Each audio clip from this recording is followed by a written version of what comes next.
Mitana anjara toerana lehibe eo amin'ny sehatry ny fambolena ny tohadrano Mahanoro lehibe dia lehibe tokoa izany tohadrano izany satria dia manondraka tanimbary hatrany amin'ny 7 hektara no any.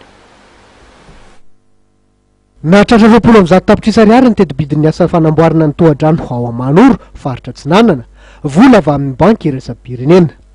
Notokanana tampombo ofisialy tokoa ity foto-dravitra azy ity tamin'ny herinandro lasa teo. Ambany dia ambany ny tahambokatra tao Mahanoro ho andreo tahatsato teo aloha satria raha toka 700 kilao ny vokatra azy teo aloha dia vinavinainao tafiakatra hatramin'ny 5 taona isaky ny hektara zany no ny fosin'ity foto-dravitra azy ity. Vokatry ny ezaka avy amin'ny ministéran'ny fambolena amin'ny alalan'ilay tetikasa PUPIRV na projet d'urgence pour la préservation des infrastructures et de la réduction de la vulnérabilité. Tamin'ny folo izy mbola tsy nisy ny barazy dia eo amin'ny 700 kilao zegny ny vokatra miakatra. Taorian'ny fanamboarana ny barazy zany dia eo amin'ny 9 taona isaky hektara na farafahambany zany 5 taona mahery akeo. Zay zany ny vokatra antenena ho azo. Ny antso amin'ny fikojagojanan'ny foto-dravitra asa ny tompon'andraikitra ao anivon'ny ministéran'ny fambolena. Tsy hoe tonga ny rapitsoka simba ito foto-dravitra asa dia ho avy indray nareo hoe amboary indray ilay izy fa simba.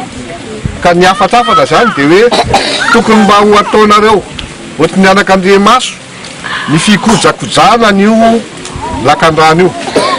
Ny anjaran'ny fanjakana foibe dia nanangana ny lakandrano, nanangana ny barazy, fa anjaran'ireo mpahazo tombontsoa kosa ny mikojakoja sy mikarakara an'io foto-dravitra asa io. Fahombiazana lehibe ho an'ireo tahatsapa-boly ao toerana ny fisian'ity foto-dravitra azy ity. Efa tafapetraka tokoa ny arofanina rehetra noho ny fisian'ny foto-dravitra asa. Voalohany ny barazy dia natao araky ny norma ny écrit ara-dalàna zay. Faharoa ireo le mpahazo tombontsoa efa nofanina tanteraka mba ahafahany manao re fikojakojana. Dia fahatelo natao le fambolena eny amin'ny bassin versant zany mba ahafahana miaro azy.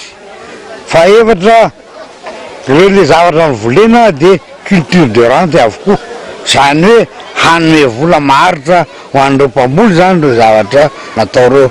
Ka nasanatria azy izy ny aviny tsy afaka ninao an'lia dia afaka manakarama olona izy manamboatra azy rehefa miakatra ny farikainany. Mahatratra 300 litra sisa segondra ny rano avoaka an'ity tohadrano ao Mahanoro ity. Tanimbary hatramin'ny 7 hektara kosa notondrany ary izy no lehibe indrindra amin'ireo barazy ao toerana izay miisa 4.